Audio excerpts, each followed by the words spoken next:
Здравствуйте, уважаемые телезрители! В эфире передача «Первая помощь». С вами Елизавета Алексеева. Сегодня в нашей передаче мы говорим о гельминтозах, которыми может заразиться человек от домашних питомцев, а также о том, как предупредить заражение.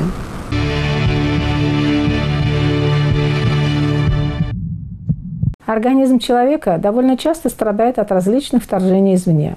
В большинстве случаев многочисленные паразитарные инвазии способны нанести самые невероятные разрушения в организме, а в некоторых случаях даже довести до летального исхода.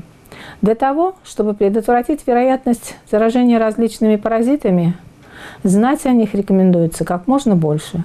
Например, как они выглядят, как размножаются, каким образом происходит заражение. Паразиты, живущие в крови и тканях организма, не просто мерзко, но и опасно. Гельминты питаются лимфой, кровью, тканями органов, истощая организм человека. Все виды глистов выделяют в организм вещества, вызывающие отравление организма. Погибшие паразиты разлагаются, что также приводит к отравлению. Возможны серьезные аллергические реакции. Приспособлениями для фиксации гельминты травмируют ткани, что может привести к некрозу и даже к разрыву органа или кровеносного сосуда. Братья наши меньшие подвержены атаке паразитов не меньше, чем люди. Кошка или собака, не переступающая порог квартиры, может стать носителем опаснейших паразитарных инфекций. Каким бы ни было чистым домашнее животное, оно может быть заражено глистами. У многих животных глистная инвазия протекает практически бессимптомно. Более всего подвержены заражению гельминтами маленькие дети, однако заразиться может и взрослый человек. Передаются паразиты очень просто – при контакте с домашними животными и игнорировании правил личной гигиены. Хотя кошка является животным чистоплотным, но это не уменьшает вероятность заражения ее различными гельминтозами. Напротив, привычка постоянно вылизывать свою шерсть только провоцирует распределение яиц паразитов по всему волосяному покрову. Язык кошки в этом случае играет роль самого большого и опасного распространителя яиц гельминтов. Достаточно погладить домашнюю любимицу, а затем забыть вымыть руки. И тогда заражение гельминтозным заболеванием обеспечено. Огромным скоплением яиц глистов является кошачий лоток. Самки паразитов ежедневно выделяют сотни и тысячи яиц, которые вместе с испражнениями животного выходят во внешнюю среду. Даже своевременная уборка туалета не дает стопроцентной гарантии полного избавления от них. Своевременно следует чистить лоток кошки, причем лучше всего делать это в резиновых перчатках. Конечно, домашнюю кошку лучше не выпускать гулять на улицу, так как избежать контактов с другими животными, зараженной почвой, травой и водой в таких условиях ей не удастся. Сегодня я познакомлю вас с двумя видами гельминтозов, которыми можно заразиться от домашних животных. Дипилидиоз – это гельминтоз животных, семейств кошачьих и собачьих, а также человека, вызываемый огуречным цепнем. Огуречный цепень назван так потому, что зрелые членики удлиненной формы напоминают огуречные семена. Паразит обычно заражает собак и кошек, но в редких случаях поражает и человека. Дипилидиоз распространен повсеместно. Он встречается у диких и у домашних животных. Развитие паразита проходит с участием двух хозяев. В качестве основного хозяина могут выступать плотоядные животные – собака, кошка, писец, лиса и человек. Промежуточные хозяева – собачий волосоед, а также блохи – собачье, кошачье и человеческое. Заражение собак и кошек дипилидиозом происходит при поедании ими взрослых зараженных блох или волосоедов. Но иногда блоху может случайно проглотить и человек. Обычно это дети, которые активно играют с животными, в том числе с уличными. Также заразиться могут и взрослые люди, которые не проверяют своих питомцев на наличие блох. Ведь многие любящие хозяева берут свою кошку или собаку с собой спать. Ночью зараженная огуречным цепнем блоха вполне может запрыгнуть спящему человеку в рот. Подобное может случиться также при случайном заглатывании шерсти животного. Попав в организм человека, огуречный цепень фиксируется в желудочно-кишечном тракте с помощью присосок и постепенно начинает расти. Всего месяца достаточно, чтобы личинка превратилась во взрослую особь. Средняя длина паразита 20 см. Но известны случаи, когда цепень достигал длины 70 см и даже 1,5 метра. Продолжительность жизни цепня составляет несколько месяцев. Огуречный цепень обитает в кишечнике, поэтому большинство симптомов связано с проблемами желудочно-кишечного тракта. Ухудшение аппетита, снижение массы тела связано не только с потерей аппетита, но и с тем, что паразит выжимает из человека все соки. Боли в животе, метеоризм, тошнота и рвота, жидкий стул, зуд в области ануса. Наличие в кале коконов цепня белого цвета. Головные боли, головокружение, повышенное слюноотделение, бледность кожных покровов вследствие развивающейся анемии, нарушение сна и раздражительность. Следующий вид гельминтоза – это токсокороз. Возбудители токсокороза – паразитические круглые черви рода токсокары, которые относятся к классу аскариды. Представители семейства кошачьих являются единственными хозяевами кошачьей токсокары, а собаки, лисицы и другие псовые – собачьи токсокары. Хотя люди являются случайными хозяевами для токсокар, но токсокороз встречается по всему миру. В большинстве случаев он наблюдается у людей в возрасте до 20 лет.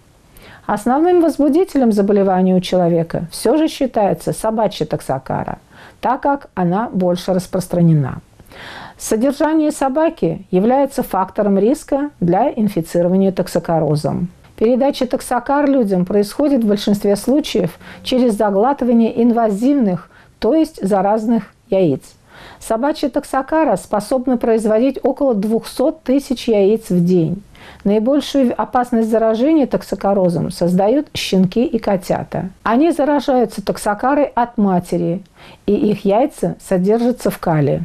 У взрослых животных личинки обычно инкапсулируются, не созревая во взрослых червей. Многие предметы и поверхности могут быть загрязнены яйцами токсокар.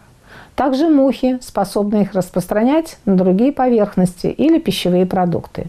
Маленькие дети нередко кладут загрязненные предметы в рот или едят грязь, подвергаясь риску развития токсокороза. Взрослые также прикасаются к загрязненным продуктам, и если они не моют руки перед едой, то также могут быть источником заражения. В большинстве случаев токсокороз протекает бессимптомно, особенно у взрослых. Симптомы могут проявляться лишь когда начинается миграция личинок по организму. Когда в организм попадает относительно большое количество токсокар, они затрагивают чаще всего легкие, печень, сердечно-сосудистую систему, и это называется висцеральная форма. Классические симптомы включают в себя повышение температуры, чаще до 37,5, но может быть и выше, озноб, особенно если заражены легкие, общая слабость, вялость, боль в животе, рвота, жидкий стул, чувство першения в горле, кашель, одышка, вплоть до бронхита или бронхопневмонии, сыпь на кожных покровах, увеличение печени, болезненные ощущения в правом подреберье. Может наряду с этим увеличиваться и селезенка, и увеличение лимфатических узлов. Если болезнь протекает длительно, то может возникнуть анемия, снижение гемоглобина в крови. Следующая форма – это глазной токсокороз. Он встречается гораздо реже, чем висцеральная форма. При такой форме чаще всего поражается один какой-то глаз. Личинки, попадая в сосудистую оболочку глазного яблока, образуют характерные узелки в сетчатке или в хрусталике. Всегда происходит воспаление зрительного органа, причем оно протекает в хронической форме. Может развиваться воспаление роговицы и другие симптомы. И все это может привести к полной слепоте. Кожная форма токсокороза встречается также нередко. Для нее характерны аллергические реакции. Они могут проявляться в виде крапивницы, экземы. При этом человек ощущает сильный зуд, возникает покраснение на коже, отеки.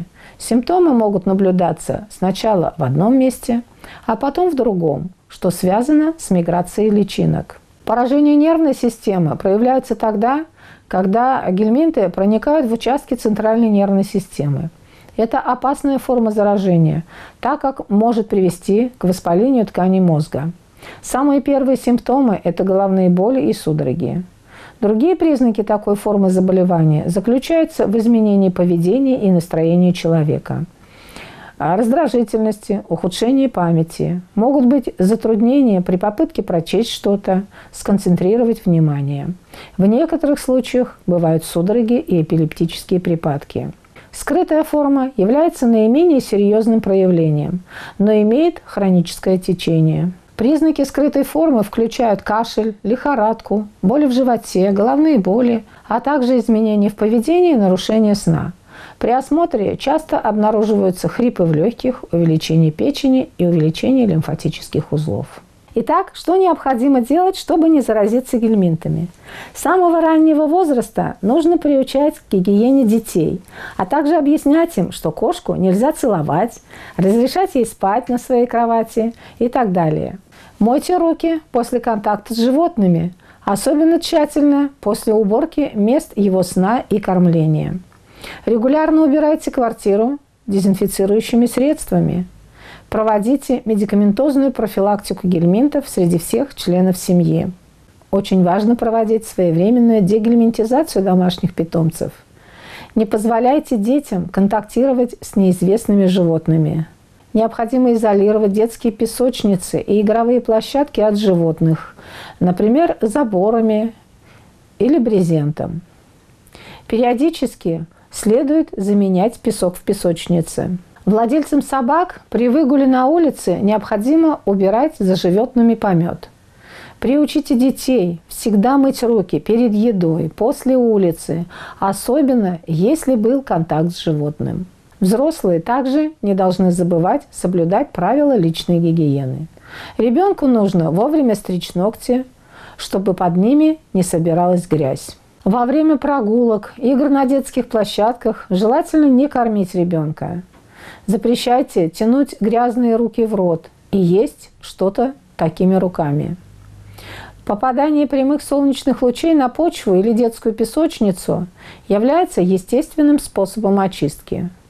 Размещение игровых площадок в освещенном месте также является профилактикой гельминтозов. Профилактика и гигиена сведет риск заражения гельминтами от домашних животных к минимуму.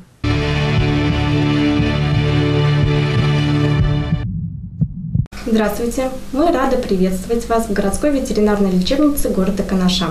Поговорим сегодня о методах борьбы с глистными инвазиями в домашних животных.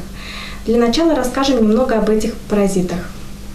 Гельминты или же глисты делятся на три группы. Первая группа – это нематоды или круглые черви, наиболее часто встречающиеся у животных. К ним относятся аскариды, токсокары и острицы. Вторая группа – это цистоды, по-другому ленточные черви. Часто встречающихся у кошек и собак – это дипилидиоз. И третья группа – трематоды или же сосальщики.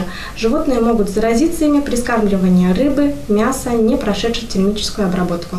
В основном глисты паразитируют в кишечнике животных, но, проходя стадии своего развития, поражают многие внутренние органы и ткани организма. Могут страдать бронхи, легкие, печень, сердце и другие органы.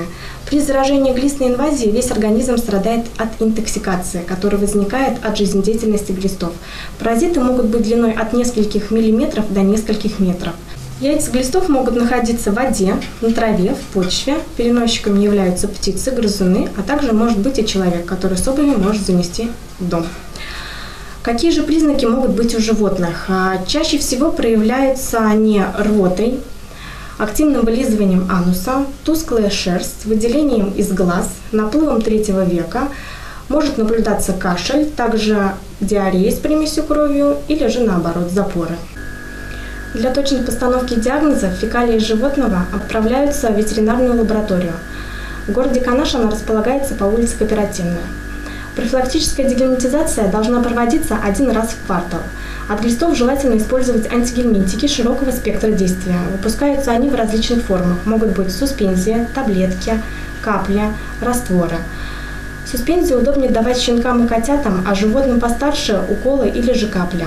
Котятам и щенкам первый раз обработку от глистов нужно проводить уже в 3-недельном возрасте.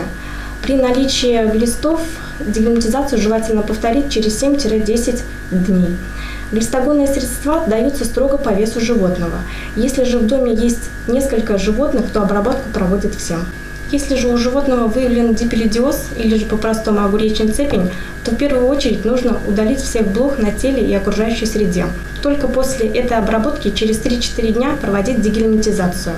Человек также заражается глистной инвазией от животных. Яйца могут находиться на шерсти, в слюне животных. Поэтому регулярно проводите дегельминтизацию своих питомцев, тщательно мойте руки и будете все здоровы.